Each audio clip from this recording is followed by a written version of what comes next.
नमस्कार दोस्तों, हम किरण कुमार। आज हम एमपी पुलिस 2012 के पेपर को देखेंगे, जो पार्ट दूसरा है। एक पार्ट हम पहले ही अपलोड कर चुके हैं, उसकी लिंक आपको डिस्क्रिप्शन में मिल जाएगी। अब हम वीडियो शुरू करते हैं। रेड क्लिफ रेखा किन दो देशों के बीच अंतर्राष्ट्रीय सीमा रेखा है? तो रेड क्लिफ रेखा है भारत और पाकिस्तान के बीच। भारत और पाकिस्तान के बीच एक रेखा है जिसे रेड क्लिफ रेखा कहते हैं। अब हम अगला प्रश्न देखते हैं। विश्व का सबसे बड़ा महाद्वीप कौन सा है? तो विश्व का सबसे बड़ा महाद्वीप की बात करें तो विश्व का सबसे बड़ा महाद्वीप है एशिया महाद्वीप। और अगर सबसे छोटा महाद्वीप की बात करें तो सबसे छोटा महाद्वीप है ऑस्ट्रेलिया। अब हम अगला प्रश्न देखते हैं। स्वतंत्र भारत के प्रथम गवर्नर जनरल कौन था? स्वतंत्र भारत का प्रथम गवर्नर जनरल कौन था? तो स्वतंत्र भारत के प्रथम गवर्नर जनरल थे लॉर्ड माउंटबेटन। और अगर भारत के प्रथम गवर्नर जनरल की बात करें तो लॉर्ड कैनिंग भारत के प्रथम गवर्नर जनरल थे। और अगर स्वतंत्र भारत के अगर भारतीय गवर्नर जनरल की बात करें तो चक्रवर्ती राजगोपालाचारी थे, जो अंतिम गवर्नर जनरल भी थे। अब हम अगला प्रश्न देखते हैं। किस देश में सर्वाधिक सहकारी संस्थाएं हैं? तो सबसे अधिक सहकारी संस्थाएं हैं हमारे देश भारत में। अब हम अगला प्रश्न देखते हैं। राष्ट्रीय कृषि बीमा योजना कब प्रारंभ की गई थी? तो राष्ट्रीय कृषि बीमा योजना भारत सरकार द्वारा 1999 में शुरू की गई थी। अब हम अगला प्रश्न देखते हैं। निम्न में से कौन संसद का एक भाग नहीं है? तो निम्नलिखित में से राष्ट्रपति संसद का भाग है, लोकसभा भी संसद का भाग है और राज्यसभा भी, लेकिन राज्यपाल संसद का भाग नहीं है। तो इनमें से सही उत्तर क्या होगा? राज्यपाल। अब हम अगला प्रश्न देखते हैं। मध्य प्रदेश की विधानसभा में कुल कितने सदस्य होते हैं? तो मध्य प्रदेश की विधानसभा में सदस्य संख्या कितनी है?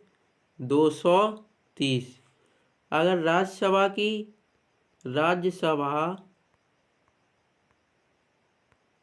सदस्य संख्या की बात करें तो राज्यसभा की सदस्य संख्या कितनी है?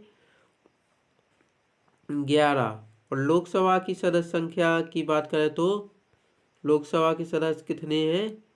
29। अब हम अगला प्रश्न देखते हैं। मध्य प्रदेश में सिक्योरिटी पेपर मिल कहाँ स्थित है? तो मध्य प्रदेश में सिक्योरिटी पेपर मिल है होशंगाबाद में। अब हम अगला प्रश्न देखते हैं। निम्न में से कौन सा सम्मान मध्य प्रदेश सरकार द्वारा नहीं दिया जाता है? तो निम्न में से मध्य प्रदेश सरकार द्वारा संगीत नाटक अकादमी पुरस्कार नहीं दिया जाता है। और तुलसी सम्मान मध्य प्रदेश सरकार द्वारा दिया जाता है। कालिदास सम्मान भी मध्य प्रदेश सरकार द्वारा दिया जाता है। और तानसेन सम्मान, ये तीनों सम्मान मध्य प्रदेश सरकार द्वारा दिए जाते हैं, लेकिन संगीत नाटक अकादमी पुरस्कार मध्य प्रदेश सरकार द्वारा नहीं दिया जाता। यही संस्था संगीत नाटक अकादमी तो इसके द्वारा ये संगीत नाटक सम्मान दिया जाता है। तो अब हम अगला प्रश्न देखते हैं। मध्य प्रदेश के किस नगर में रूप सिंह स्टेडियम है? तो मध्य प्रदेश के ग्वालियर जिले में रूप सिंह स्टेडियम स्थित है। और अगर ग्वालियर की बात करें तो ग्वालियर में तानसेन की समाधि भी स्थित है और झांसी की रानी लक्ष्मीबाई की भी समाधि स्थित है।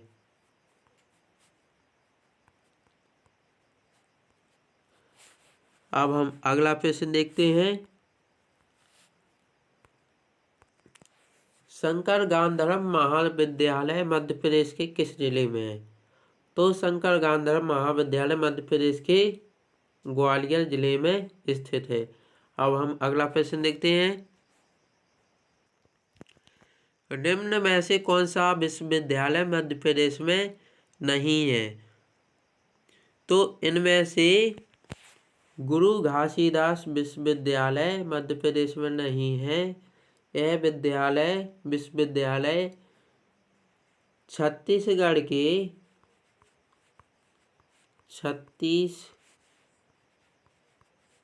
के बिलासपुर में स्थित है। अब हम अगला प्रश्न देखते हैं। किस नगर में राष्ट्रीय शैक्षिक अनुसंधान और प्रशिक्षण परिषद का क्षेत्रीय कार्यालय नहीं है? तो ग्वालियर में राष्ट्रीय शैक्षिक अनुसंधान और प्रशिक्षण परिषद NCERT का क्षेत्रीय कार्यालय नहीं है। और बाकी तीनों में अजमेर, मैसूर, भुवनेश्वर में NCERT का क्षेत्रीय कार्यालय है। अब हम अगला प्रश्न देखते हैं। मध्य प्रदेश लोकायुक्त अधिनियम किस वर्ष विधानसभा ने पारित किया? तो मध्य प्रदेश ने लोकायुक्त अधिनियम को 1981 में पारित किया था। अब हम अगला प्रश्न देखते हैं। DNA का डबल हेलिक्स मॉडल किसने दिया? तो DNA का डबल हेलिक्स मॉडल दिया था वाटसन और क्रिक ने। और DNA की पूरा नाम की बात करें तो DNA का पूरा नाम है डीऑक्सी राइबो न्यूक्लिक एसिड। अब हम अगला प्रश्न देखते हैं। जो गाजर है एक, तो गाजर एक है जड़। क्या है? जड़। और इसके अगर वैज्ञानिक नाम की बात करें तो इसका वैज्ञानिक नाम है डोकस कैरोटा। अब हम अगला प्रश्न देखते हैं। निम्न में से जांतव रेशा नहीं है? तो निम्न में से जांतव रेशा पटसन नहीं है। और पटसन को छोड़कर ऊन, रेशम, पश्मीना ये तीनों जांतव रेशा हैं। अब हम अगला प्रश्न देखते हैं। निम्न में से कौन सा रासायनिक परिवर्तन नहीं है? तो इनमें से रासायनिक परिवर्तन नहीं है क्या? मोम का पिघलना। तो परिवर्तन दो प्रकार के होते हैं, एक भौतिक परिवर्तन और दूसरा होता है रासायनिक परिवर्तन। अगर भौतिक परिवर्तन की बात करें तो भौतिक परिवर्तन से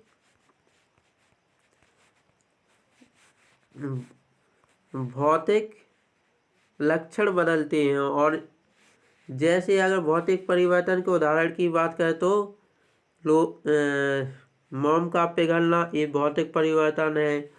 और कागज का काटना